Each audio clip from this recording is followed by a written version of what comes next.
The vast chamber of the Intergalactic Council stretched beyond imagination. Towering spires of crystal shimmered with light that seemed alive, casting reflections on the polished floors that looked like liquid metal. Hundreds of alien representatives filled the seats, each species unique in appearance, some with wings, some with scales, some with multiple limbs, and some whose shapes were hard for humans to even recognize. The air buzzed with whispers, murmurs, and the low hum of alien communication devices. In the center of the chamber, a high platform of pure energy glowed softly. This was the Council's podium, from which laws and decisions spanning galaxies were announced. Here, no species dared question the rules, especially the rule of surrender. Any civilization that refused the Council's authority was considered rebellious and faced severe consequences. Until now, every known species obeyed without hesitation. And yet today, humans were about to arrive. Captain Mara Ellis stepped onto the observation deck of the human shuttle. She was tall, with sharp eyes that reflected calm confidence. Behind her stood the human delegation, scientists, diplomats, and soldiers, each ready to face what the galaxy considered an impossible task, defying centuries of tradition. "Remember," said Mara quietly to her team, "we are not here to start a war. We are here to show them who we are. Humans do not surrender unless we choose to. Keep calm, stay respectful, and stand firm." The shuttle doors opened and the humans floated into the chamber on gravity harnesses designed for zero-G environments. Immediately, dozens of alien eyes turned toward them. Gasps of astonishment echoed through the hall. Humans were smaller than most species, and their appearance was unassuming. No wings, no scales, no shining exoskeletons, just ordinary-looking beings. Yet there was something in their posture, something in their quiet confidence that made the Council pause. Humans did not cower, did not bow, did not lower their eyes. They walked steadily toward the central platform, their movements deliberate and composed. The Council speaker, a being named Zarkal, rose from his throne. His body was long and serpentine, covered in iridescent scales that reflected the chamber's light. His many eyes scanned the humans with curiosity and suspicion. "You are the species called humans," Zarkal said, his voice echoing in the hall through a telepathic translator. "You arrive before the Intergalactic Council at the standard time of submission. All civilizations are expected to pledge loyalty to the Council. Your species, too, must follow the laws of surrender." Captain Mara stepped forward. Her voice was firm but polite. "We are humans of Earth. We have come to speak, not to surrender." A shocked murmur spread through the chamber.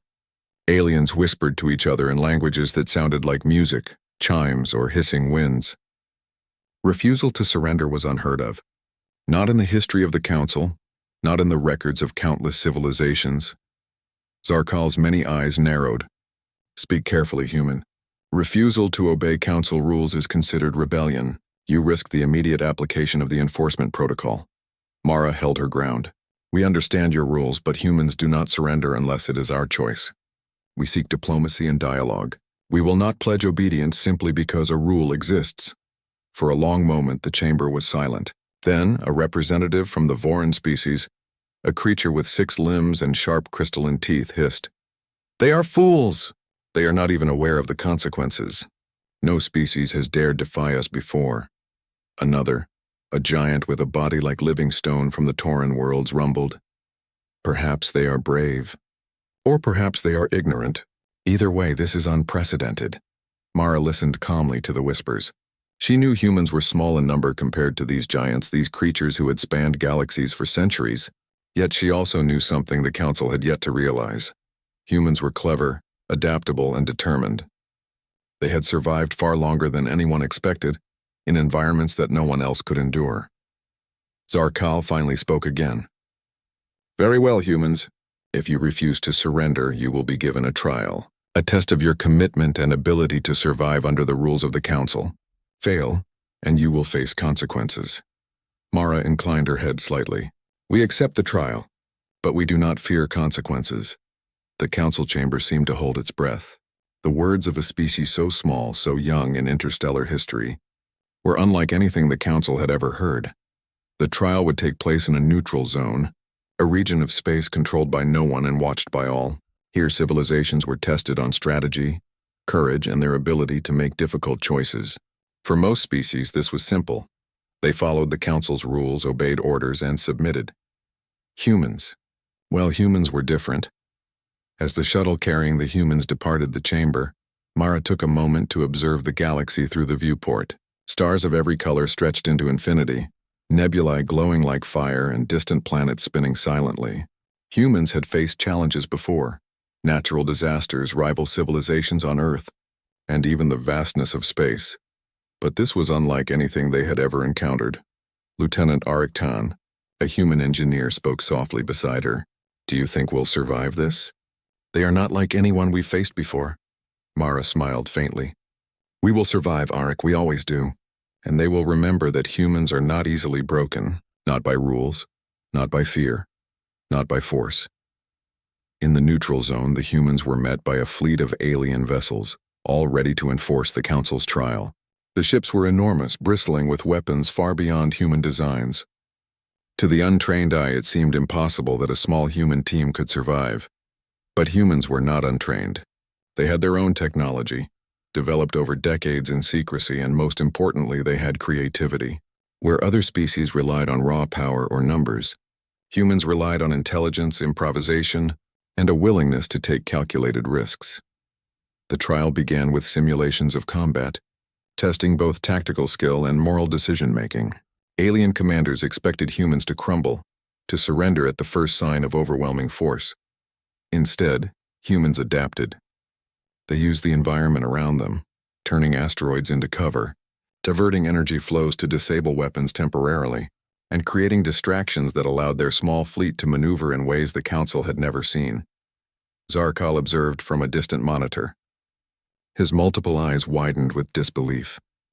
How is this possible? They are defying all known tactics. They are thinking differently. Mara coordinated her team with calm precision. Focus on objectives, not intimidation. Protect our people. Outthink them, not outrun them. As the humans completed their first series of tests, several Council observers began whispering to each other. If one small species could show this level of ingenuity and bravery, what did that mean for the galaxy? Could rules of submission truly apply to every civilization? Could strength be measured by power alone, or was courage and creativity equally important? By the end of the first trial, the humans had not only survived but had excelled. They had avoided casualties, completed every objective, and even prevented unnecessary destruction among the neutral zone's natural systems. Zarkal could not hide his astonishment. "These humans, they are unlike any species we have encountered. Perhaps there is more to them than we assumed." Mara, observing the reactions from her seat, whispered to her team, "Remember this moment. They will try to control us, to scare us, but we do not fear. We act with honor, intelligence, and courage. That is our strength." As the humans prepared for the next stage of the trial, the Intergalactic Council began to question everything they knew about submission, obedience, and power. A small species from a tiny blue planet had done what no one else could: stand firm in the face of an empire-spanning authority. And this was only the beginning. The humans' shuttle floated silently into the neutral zone, a vast expanse of space where gravity waves twisted and shimmered, and distant stars flickered like scattered jewels. This was a place where no civilization could claim dominion, a region watched carefully by the Intergalactic Council. It was here that the humans would face their first true test. Captain Mara Ellis stood at the front of the shuttle, gazing at the alien fleet awaiting them. The ships were enormous, shaped like jagged crystals, metallic crescents, and fluid organic forms that seemed alive. Hundreds of vessels moved in coordinated formations, bristling with weapons capable of destroying entire planets. Yet Mara did not flinch.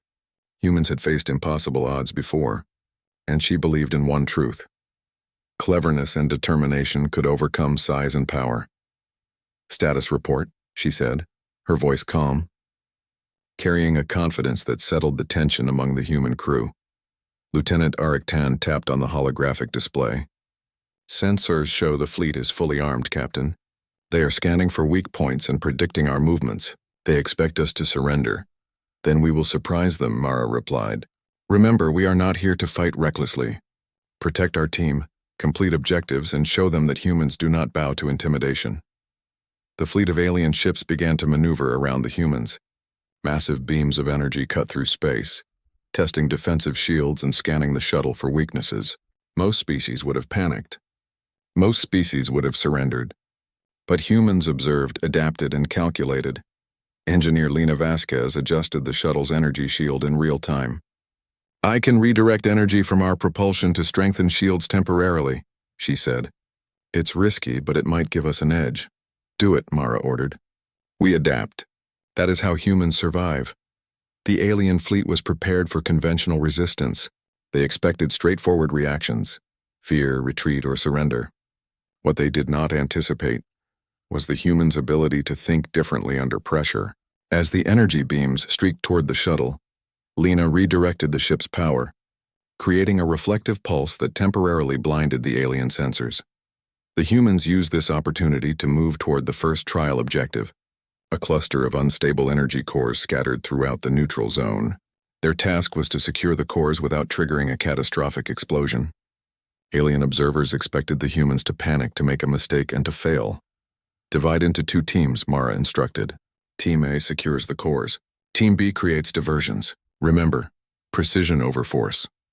Auric led Team B, maneuvering the shuttle through asteroid belts and using small drones to mislead alien sensors. They projected false energy signatures, tricking the fleet into targeting empty spaces. Meanwhile, Mara and Team A approached the cores, using carefully calculated maneuvers to avoid triggering the energy fields. One core flickered violently, threatening to destabilize. "Captain, it's going critical," Lena shouted. Mara analyzed the readings. "We cannot pull it directly. We need to stabilize it first." She directed a drone to attach a small stabilizer device, slowly absorbing excess energy. Sweat beaded her brow, but her hands were steady. Within moments, the core calmed, and the humans secured it without incident. Zarkal, observing from the Council's monitors, was astonished. How are they doing this? They are not merely surviving, they are outsmarting us at every turn." His voice carried disbelief, which rippled among other Council members. Yet the trial was far from over. The Council now tested human morality and decision-making. Holographic projections simulated civilian populations caught in the crossfire. Some cores were near these populations, and securing them carelessly could cause widespread destruction. Most species would ignore these risks if it meant completing the trial efficiently. Mara studied the simulation. "We do not sacrifice lives for objectives," she said. "We succeed by protecting them as well." She guided her team carefully, securing cores while avoiding harm to civilians. Each decision required split-second thinking, balancing risk and reward. Human ingenuity shone brightly. They used energy pulses to shield civilians, created temporary barriers from asteroids, and rerouted energy flows to prevent explosions. For the aliens observing, it was bewildering. No species had ever shown this combination of courage, intelligence, and compassion under pressure. Some began whispering among themselves, questioning whether the Council's assumptions about strength and obedience were accurate. Meanwhile, a new challenge appeared. The Council had deployed automated intercept drones, designed to block human progress. These drones were fast, intelligent, and coordinated, predicting human moves based on probability models. Yet the humans adapted. They observed patterns, identified weaknesses, and created unexpected solutions. Auric piloted a shuttle alongside the drones, guiding it in a seemingly random pattern. The drones attempted to intercept, but Auric used mirrored energy signals to confuse them. They collided with each other or lost tracking entirely. The humans moved through the trap unscathed, completing objectives the Council believed impossible. Even Lena, usually quiet and reserved, marveled at their progress. "They expected us to be scared, to fail. Instead, we're teaching them a lesson about humans," Mara nodded. "Not about arrogance. About resilience, strategy, and principle. That is our true strength." By the end of the first day in the neutral zone, the humans had not only survived, they had excelled. They had secured cores, protected civilians, and evaded or neutralized drones without unnecessary violence. The aliens in the Council chambers were stunned. Species that had lived for millennia under the same rules now watched in disbelief. Zarkal leaned forward, his many eyes narrowed. "It cannot be a species so small, so young, demonstrating skill and judgment superior to most of our civilizations," a Terran delegate rumbled. "They are not merely surviving. They are teaching us something." something no species before has taught the Council. Even some younger species, previously intimidated by the Council's authority, began whispering hopefully. If humans could stand against the rules, perhaps the galaxy was not as rigidly controlled as they believed. Back in the shuttle, Mara addressed her team. We've passed the first stage, but this is only the beginning. They will escalate tests of intellect, strength, and strategy. Remember, they expect us to fear them. We will not. Our courage and creativity are stronger than their fear tactics. Arik glanced at her. Do you really think the Council will respect us even if we succeed? Mara smiled faintly. Respect is earned, not given, and humans do not ask for permission. We act according to what is right and necessary. That alone will make them notice. As the shuttle prepared for the next phase of the trial, the Council convened an emergency session. Aliens of all kinds debated heatedly. Some argued that humans must be punished immediately. Others suggested observation and study. Zarkal's final decision was cautious. Humans would proceed to the next stage, but with unprecedented scrutiny. Every move would be watched, every decision analyzed. Yet for the humans, the pressure only strengthened their resolve. They were small, yes, but resourceful, brave, and principled. The neutral zone became a stage where these qualities shone brighter than any alien weapon. The humans' success in the first stage had already caused ripple effects across the galaxy. Reports of their ingenuity and bravery reached distant systems. Small oppressed civilizations began to see humans as symbols of hope and defiance. Even among the Council, whispers of admiration and fear mingled. Could this species, so new and so underestimated, truly reshape interstellar politics? Captain Mara, observing the stars from the shuttle's deck, reflected on the challenge ahead. The Council will not give up easily, she said softly. They will try to force us to bend, to obey, to surrender. But we will not. We adapt, we endure, and we remain true to ourselves. That is how humans survive, and how we inspire the galaxy. The shuttle glided deeper into the neutral zone, ready for the trials ahead. The stage was set, the Council was watching, and the galaxy was about to witness something never seen before.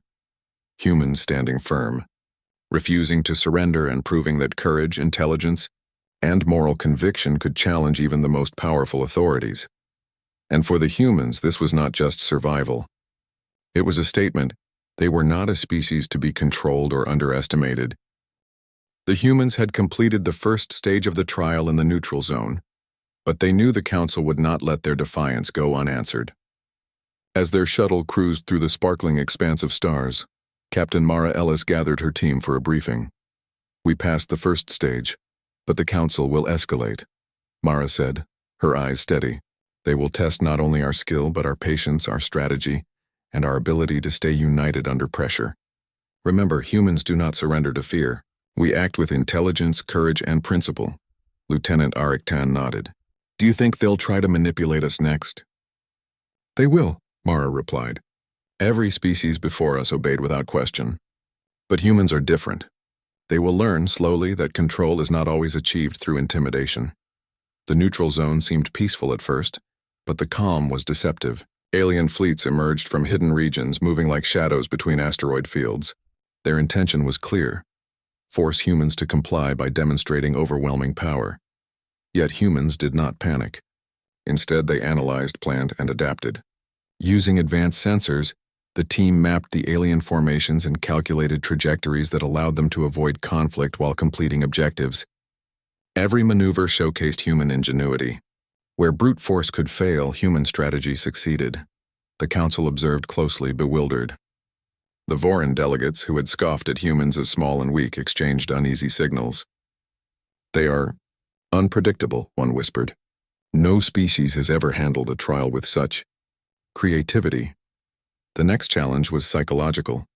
The Council created simulations meant to tempt the humans with promises of safety, resources, and even power, but only if they agreed to surrender. Many species would have succumbed immediately. Mara and her team entered the simulation chamber. Holographic projections filled the room with images of thriving human colonies, advanced technology, and safety from all dangers. A voice echoed through the simulation, soft but persuasive. You can secure peace, security, and prosperity. Obey the Council and all these gifts will be yours. Refuse and chaos will follow. Some human crew members felt the pull. It was tempting. The idea of immediate safety and guaranteed advancement was powerful. But Mara's voice broke through. We survive not by taking shortcuts but by staying true to our principles. Humans do not surrender because it is easy. We act because it is right. The crew nodded, their resolve strengthened. One by one they rejected the illusion, proving that human courage was not merely physical but moral and intellectual. Meanwhile, the council scrambled. They had expected humans to break under pressure, to surrender either to force or temptation. Every rule, every precedent was being challenged. Species that had ruled for centuries watched in astonishment as humans refused to obey without question. In the neutral zone, humans faced the next real test, a field of unstable energy nexuses that required careful handling. Alien observers assumed humans would fail, but humans approached the problem differently. Engineer Lena Vasquez examined the nexuses. They are unstable, but I think we can synchronize their energy frequencies to stabilize them temporarily, she said. Do it, Mara ordered. Use precision, no reckless moves. We succeed by understanding, not by force. Lena manipulated the energy field carefully, each adjustment measured and deliberate. Drones and small ships supported her, creating barriers and redirecting energy flows. Slowly, the nexuses stabilized one by one. Zarkal, watching from the council's chamber, could not hide his amazement. They are not only surviving, they are mastering problems that would destroy other species. His voice trembled slightly, a rare display of uncertainty among council leaders. The humans' success began to ripple across the galaxy. Observers in distant systems reported on the species that refused to follow surrender rules. Other civilizations, long oppressed or quietly dissatisfied with council authority, began to hope. If humans could stand firm, perhaps they could inspire a movement across galaxies. Proof that obedience was a choice, not a requirement. In the shuttle, Mara addressed her crew. The council will continue testing us. They will escalate in every way possible, strategically, psychologically, and morally. But remember this. Every time we act with intelligence, courage, and principle, we break their assumptions.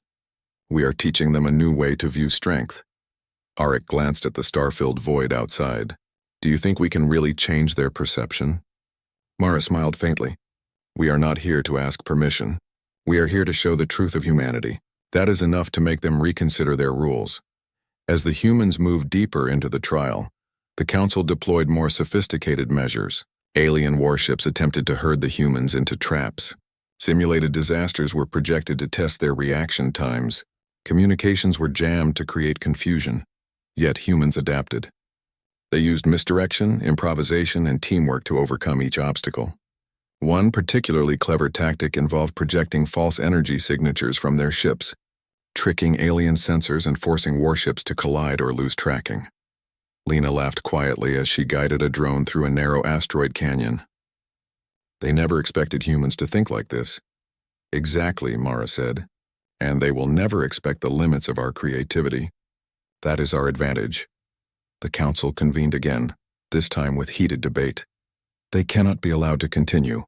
A Tauran delegate rumbled. They are defying authority. Their behavior is contagious. Other species will follow. Perhaps that is not a weakness, a younger species replied, their voice soft but firm. Perhaps they are showing us something new.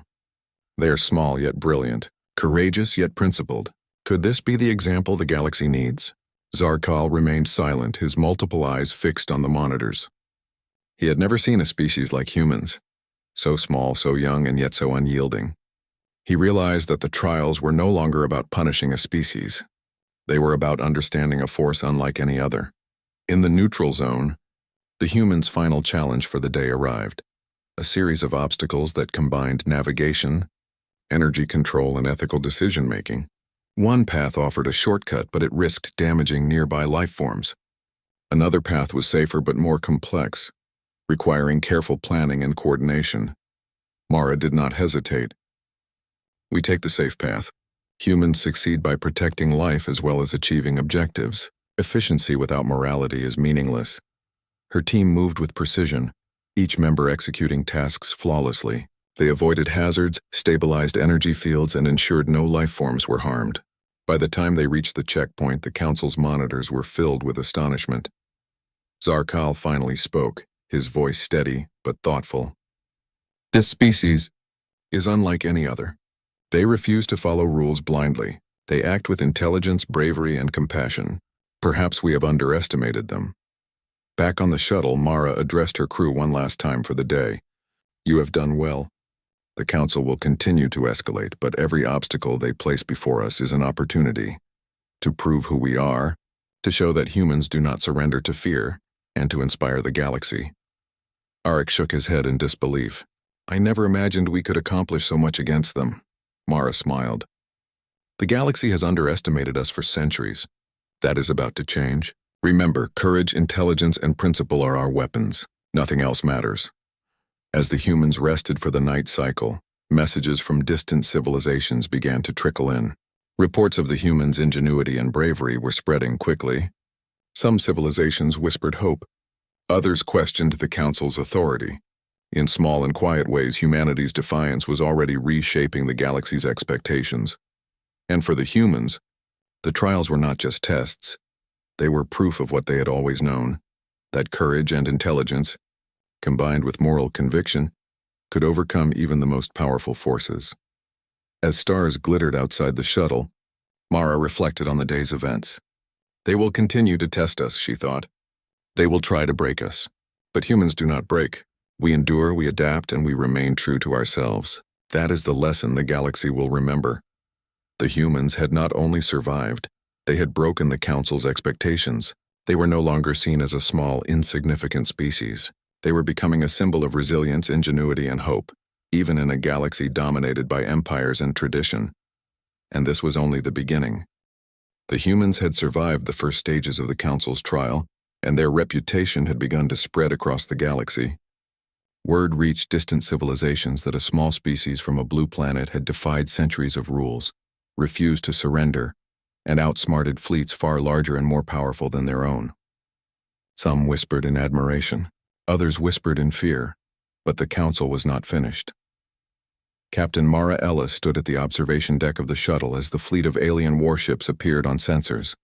The ships moved with precision, forming an enormous blockade in the neutral zone. The Council intended this to be the final demonstration of authority, a test of strength meant to intimidate the humans into submission. Lieutenant Arik Tan studied the formation. Captain, there's no way we can outgun them. They've blocked every exit and deployed advanced energy nets. If they fire, we're done for. Mara's eyes scanned the display, calm and focused. Then we don't fight conventionally. We outthink them. Every species relies on force.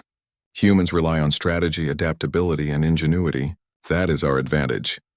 The Council watched closely, confident that the humans would break under pressure. They did not understand that humans thrived under impossible odds.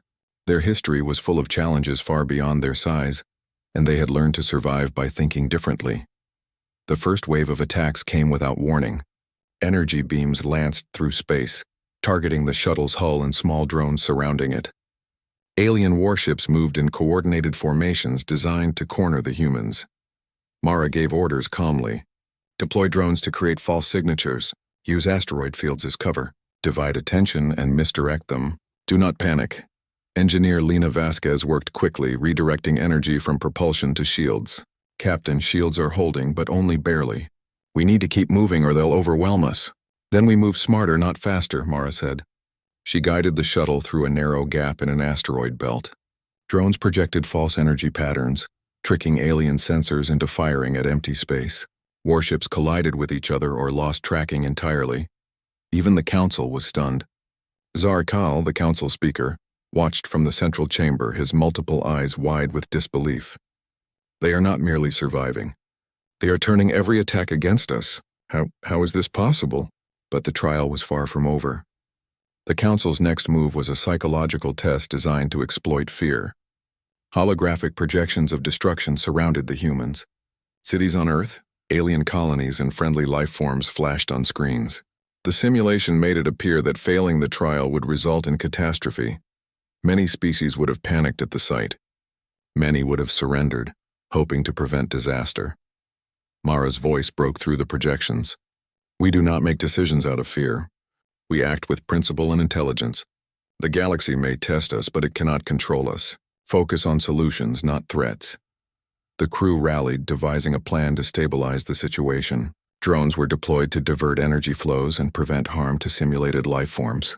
The humans worked with precision, solving the problem without destruction, proving that strength is not measured by power alone, but by intelligence, courage, and moral judgment. Meanwhile, the council began to argue among themselves. For centuries, they had relied on obedience and fear to maintain control. Humans had broken every expectation. They cannot be allowed to continue, a Voran delegate hissed. Their example will spread. Other species will refuse to obey. Perhaps they are teaching us something, a younger alien replied thoughtfully. They are small yet intelligent, courageous yet principled. They succeed not by raw force but by understanding. Perhaps this is the future of diplomacy. Back in the neutral zone, the humans approached the next objective, a series of unstable energy nexuses, far more dangerous than anything they had faced before. Any mistake could result in a massive explosion, destroying ships and endangering life forms. The Council expected humans to fail spectacularly. Mara studied the nexuses. We cannot rush. We cannot rely on brute force. We must analyze, adapt, and execute perfectly. Arik and Lena coordinated with drones to monitor energy fluctuations. Every adjustment was carefully calculated. The humans moved like a single organism, each member aware of the other's actions and intentions. Slowly, the nexuses stabilized under their guidance.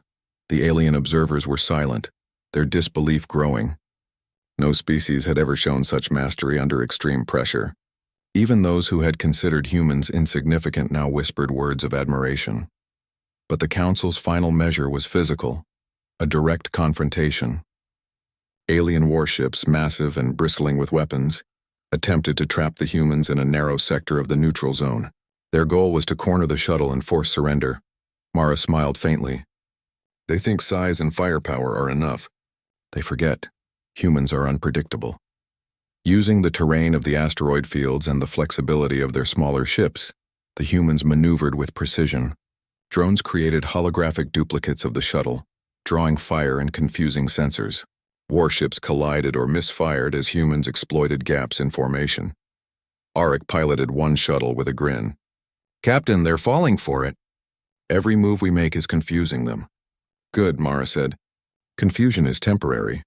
Strategy is permanent. Keep moving. As the humans navigated the trap, they reached the final objective of the trial, securing a central energy core without triggering catastrophic failure. The Council assumed humans would fail under pressure, that fear or fatigue would cause a mistake, but humans excelled where others might have faltered. Lena's adjustments stabilized the core while drones created protective barriers around the shuttle. Mara and her team coordinated every action flawlessly, achieving the objective without a single casualty. Back in the Council chambers, Zarkal could no longer hide his astonishment. This species, they are rewriting the rules of engagement. They are not merely surviving, they are proving that power alone is insufficient. Intelligence, courage, and principle matter more than we believed. A Tauran delegate rumbled in agreement. They are teaching us that obedience is not the measure of strength. Perhaps the galaxy needs more like them. The humans, exhausted but unbroken, returned to the shuttle for a short rest. Mara addressed her team. We have shown them what humans are capable of. They will not forget this trial. But the challenge is not over. The Council may escalate further and the galaxy is watching. Remember, our strength is our courage, intelligence, and unity. That is what makes us human. Arik shook his head in amazement. Captain, we did the impossible. How did we survive all of that? Mara smiled. Not by luck. By determination, adaptability, and principle. The galaxy underestimated humans for centuries. Now they will remember. The trial had reached a turning point. The Council had intended to intimidate, control, and test a small species. Instead, humans had outsmarted, outmaneuvered, and outlasted them. Their courage and ingenuity were undeniable. Even distant civilizations, once indifferent or oppressed, began to take notice. If humans could resist the Council's authority, perhaps other species could too. Humans had become symbols of resilience and hope, demonstrating that the smallest species could influence the galaxy through courage and intelligence. As stars glittered outside the shuttle, Mara reflected on the day's events. We have done more than survive. We have shown that humans cannot be controlled by fear or rules alone. We act with principle, courage, and intelligence. That is what the galaxy must remember. The humans had not only completed the trial, they had changed expectations. The Council, previously confident in their control, was forced to reconsider their assumptions about obedience, power, and strength. And for the humans, this was only the beginning. The humans had survived every trial the Intergalactic Council had thrown at them. Their courage, intelligence, and unwavering principles had turned what was supposed to be a demonstration of dominance into a testament of human resilience. Yet the Council was not ready to admit defeat. Captain Mara Ellis stood on the bridge of the human shuttle, observing the fleet of Council warships that surrounded them in a tense formation. Their weapons gleamed, ready to test once more if humans would submit. But Mara's mind was calm. She knew that the Council had already seen what humans could do. Now it was time to claim their place among the stars. Lieutenant Arik Tan spoke, voice full of tension and excitement. "Captain, they could crush us in minutes." "Are we ready for another confrontation?" Mara smiled faintly. "It is not about their power, Arik. It is about what we do with our abilities. We do not fight recklessly. We fight smart. We protect, we outthink, and we endure. That is how humans succeed." The Council initiated the next phase, a coordinated assault designed to overwhelm the humans. Massive energy beams streaked through space while fleets of drones and ships attempted to corner the human shuttle. Yet humans did not panic. "Deploy decoys," Mara ordered. "Use the asteroid fields to divide their attention. Every move we make should be calculated, not reactive." Engineer Lena Vasquez manipulated the shuttle systems, rerouting energy to shields and propulsion. "Captain, they've anticipated our usual tactics." "Then we innovate," Mara replied. "Humans always find a way." The shuttle weaved through the battlefield, drones creating false signatures to confuse the alien sensors. Warships collided or misfired as humans exploited openings in formations. It was not brute force that allowed them to survive. It was creativity, precision, and teamwork. From the Council's chamber, Zarkal observed silently, a rare pause in his usual confident demeanor. "They are extraordinary. This species, so small, demonstrates strategy and morality beyond anything recorded. They are not merely resisting, they are teaching us a lesson." As the humans maneuvered, a new challenge appeared. A massive energy core floated in the center of the battlefield, unstable and dangerous. The Council expected humans to fail, to risk their lives and resources trying to stabilize it. But humans had a different plan. Mara addressed her team. "We secure the core without causing harm. Use drones to monitor fluctuations and guide energy carefully. We protect life while achieving objectives. That is our strength." Lena and Arik worked in perfect synchronization, adjusting energy flows and projecting protective shields. The core stabilized without incident. Not a single human was harmed, and nearby energy anomalies were neutralized. The Council was stunned. "No species could have done that," a Tauran delegate admitted quietly. "They are proving that courage and intelligence surpass sheer force." News of the humans' actions began to spread across the galaxy. Civilizations that had long felt oppressed or ignored by the Council took notice. Whispers of hope traveled faster than light. "If humans can stand against the Council, perhaps we can too," they said. Mara knew the true significance of this. It was not just survival, it was inspiration. Humans were proving that small species could challenge the status quo without compromising their values. Suddenly, communications from the Council echoed through the shuttle. Zarkal's voice was calm yet thoughtful. "Humans of Earth, your actions have been remarkable. You have survived trials no other species has endured. You have acted with courage, intelligence, and moral judgment. The Council recognizes your abilities. We invite you to participate as equals in discussions that shape galactic policy." Mara felt a quiet satisfaction. This was unprecedented. The Council had never extended such recognition to a species that had initially refused surrender. She stepped forward, responding with measured dignity. "We accept your invitation," Mara said, "but we will remain true to our principles. Humans act with respect, courage, and intelligence.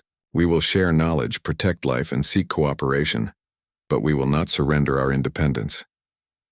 The Council deliberated quietly. Many species were surprised, even impressed. Some, who had once viewed humans as weak and insignificant, now recognized them as a formidable force of innovation and principle. Back on the shuttle, Arik turned to Mara. We did it. They can't control us, and yet they respect us. I never imagined humans could achieve this, Mara nodded. They underestimated us because they looked only at size and power. They forgot one thing. Humans survive by thinking differently, acting boldly, and staying true to their values. That is why we succeed. As the humans prepared to leave the neutral zone, the Council issued a formal statement. The species known as humans has demonstrated extraordinary capabilities. Their refusal to surrender, combined with intelligence, courage, and moral principle, has altered our understanding of power and diplomacy. We recognize humans as equals in the intergalactic community. The shuttle's engines roared to life as the humans began their journey home. They had faced overwhelming odds, defied centuries-old rules, and emerged victorious in principle and in action. Mara looked at the stars outside the viewport, reflecting on what they had achieved. We did more than survive, she said softly. We have shown the galaxy that courage, intelligence, and principle are stronger than fear and domination. Humans will be remembered, not as a species that surrenders, but as a species that stands tall. Across the galaxy, whispers of the humans' actions inspired change. Small civilizations began to question rigid authority. They looked at humanity and saw that even a small species could make a difference. Hope spread, and with it the possibility of a more balanced and fair galaxy. For the humans, the trial had ended, but their legacy had only begun. They had earned respect not through destruction or intimidation, but through resilience, ingenuity, and moral conviction. Their place among the stars was secure, not because the Council granted it, but because they had earned it by standing true to themselves. Lieutenant Orcs spoke quietly, awe in his voice. Captain, do you think they will ever underestimate us again? Mara smiled. They may try, Orc, but humans are never to be underestimated. Not because of size or strength, but because of what we do with our abilities. That is our true power. The shuttle moved into open space, leaving the neutral zone behind. The stars seemed to shine brighter, as if acknowledging the courage and determination of a small species that had refused to bend under pressure. Humans had proven that principle, intelligence, and bravery could shape the future of the galaxy. And as they journeyed toward home, Captain Mara Ellis reflected on the lessons learned. Humanity had stood tall, not by dominating others, but by showing what it meant to act with honor and wisdom. They had faced the greatest powers in the galaxy and had not wavered. In doing so, they had not only survived, they had inspired countless others and secured a place among the stars that would never be forgotten. The Intergalactic Council had been stunned. The galaxy had been reminded that even the smallest species could make an extraordinary impact.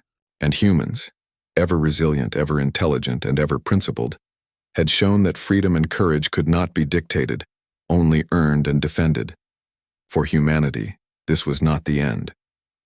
It was the beginning of a new era, where respect was won through action, ingenuity, and moral courage. And as the stars stretched endlessly ahead, Captain Mara and her crew knew one truth above all. Humans would never surrender, not because they were reckless, but because they were strong, wise, and brave in ways no one could predict, and the galaxy would never forget it.